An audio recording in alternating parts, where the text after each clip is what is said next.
Duas informações importantes sobre esse vídeo. Primeiro, muita gente vai dizer que esse vídeo parece com o da Jujut sobre relacionamentos abusivos. É pra parecer mesmo, porque a ideia aqui é somar um pouco essa discussão sobre relacionamentos abusivos e sobre cultura do estupro, porque eu acho que esse debate precisa acontecer e a gente precisa dar visibilidade a ele. Então não tô querendo disputar a atenção com o vídeo dela, pelo contrário. Diga-se de passagem, se você ainda não viu esse vídeo, eu acho que é muito difícil, mas enfim, se você ainda não viu esse vídeo, veja porque ele é fundamental. Vou colocar o link dele aqui do lado. Pausa aí, vai lá, assiste e depois você volta. A segunda coisa que é importante sobre esse vídeo tem relação com a questão do lugar de fala, que é uma questão extremamente delicada. Então é bom fazer a ressalva de que aqui eu não estou falando pelas mulheres, nem estou falando da experiência que as mulheres vivem, nem quero me colocar no lugar das mulheres para explicar esse debate. Eu tô aqui falando enquanto um homem cis gay, falando a partir dessa experiência, enquanto um membro da comunidade LGBT. E eu acho que os relatos que eu vou ler no vídeo vão deixar isso um pouco mais evidente. Então, ditas essas coisas, vamos à discussão.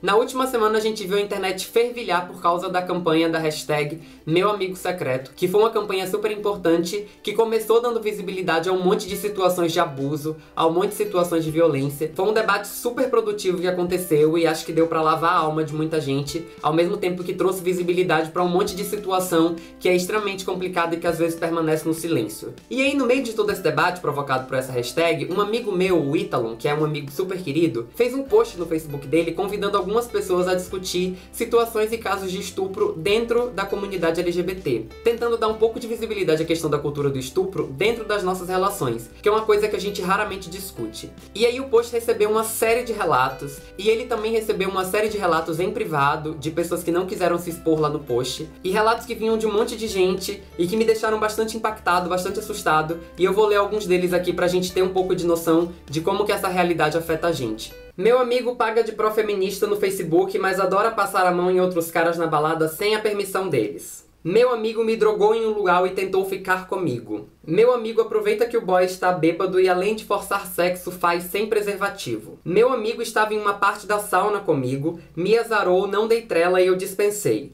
Na hora que eu me levantei pra sair, ele forçou o pau dele contra o meu corpo. Meu amigo passou a balada inteira dando em cima do boy. Decidiu então oferecer uma bebida a ele.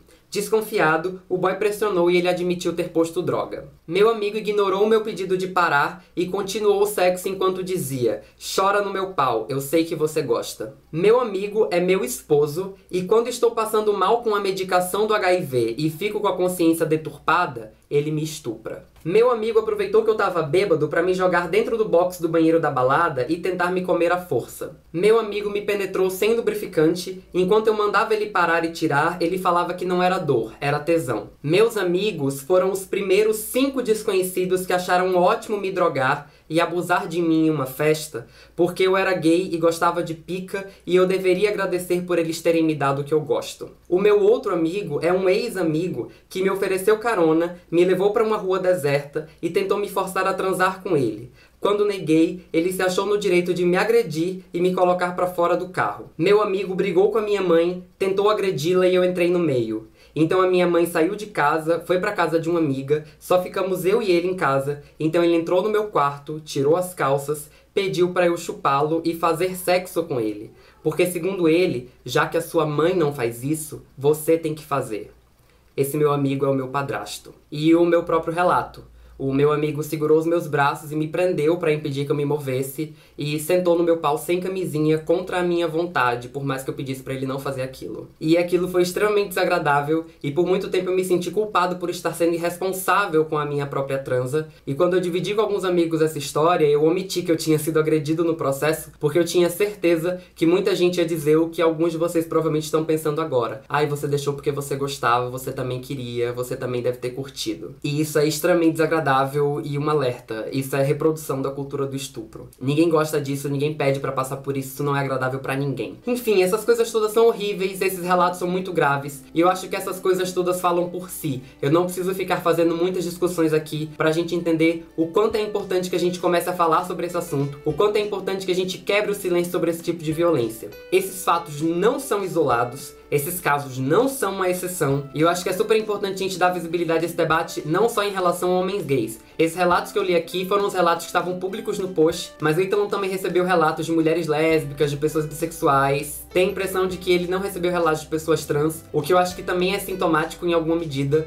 Mas enfim, a gente precisa começar a falar dessa questão. É importante que a gente não invisibilize a pauta da cultura do estupro dentro da comunidade LGBT, porque quando a gente não fala disso, as pessoas não conseguem nomear a violência que elas estão sofrendo. Falar de estupro é importante para que as pessoas consigam dar nome à violência que elas sofrem, para que elas consigam dizer isso foi um estupro. Quando a gente nomeia as coisas, a gente consegue se defender delas, a gente consegue se proteger delas, e por isso é importante que a gente faça esse debate, por isso é importante que a gente diga que essas coisas acontecem e que essas coisas não podem continuar acontecendo. E eu acho que a ideia no geral é essa. Mas antes de encerrar esse debate, acho que é importante fazer duas considerações. A primeira delas, que eu quero reforçar, é que eu não estou, de maneira nenhuma, comparando esses casos com a realidade que é vivenciada pelas mulheres. Pra mim é muito evidente que a cultura do estupro não me afeta da mesma maneira que afeta as mulheres. Quando eu ando na rua à noite, eu posso até sentir medo de sofrer uma agressão homofóbica, mas eu não sinto medo de ser estuprado, e eu sei que essa é uma realidade que não me afeta dessa maneira. Então as coisas definitivamente são muito distintas. A única coisa que eu acho que é importante destacar aqui é que ainda que essas realidades sejam diferentes, a gente não pode silenciar esses outros casos que envolvem outras relações de vulnerabilidade. E o ponto central nesses outros casos é exatamente isso, uma relação de vulnerabilidade. É por isso que existem tantos casos de estupro com pessoas idosas, com crianças, com pessoas com deficiência, e outros casos como esses que envolvem uma relação de superioridade, que envolvem uma relação de força, que envolvem uma relação de poder, de desigualdade, baseada em raça, baseada em classe, baseada em um monte de outras variáveis que a gente não pode deixar de considerar. E a segunda questão, que é uma das coisas que eu mais quero destacar aqui, é que sim, esse problema acontece em realidades muito distintas, mas ainda que eu reconheça isso,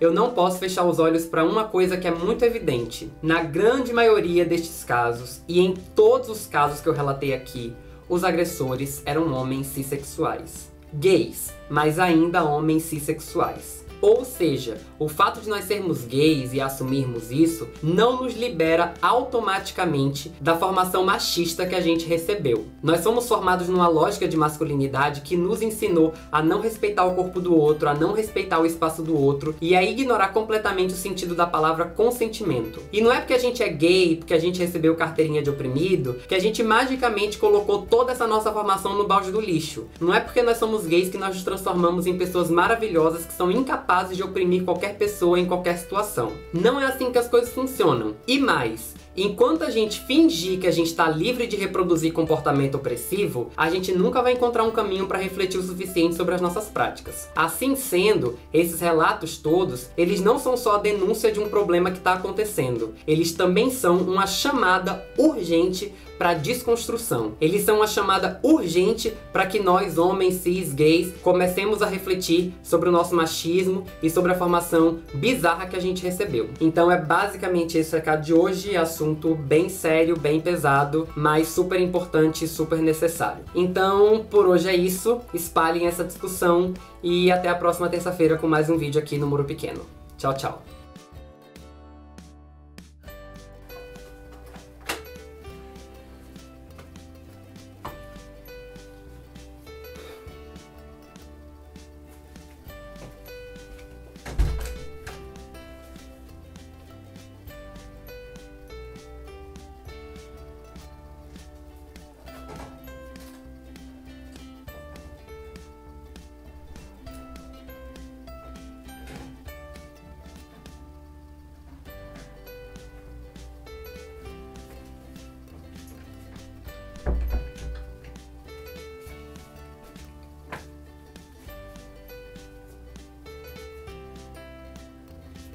E a segunda questão, que é uma das coisas que eu mais quero destacar nesse vídeo,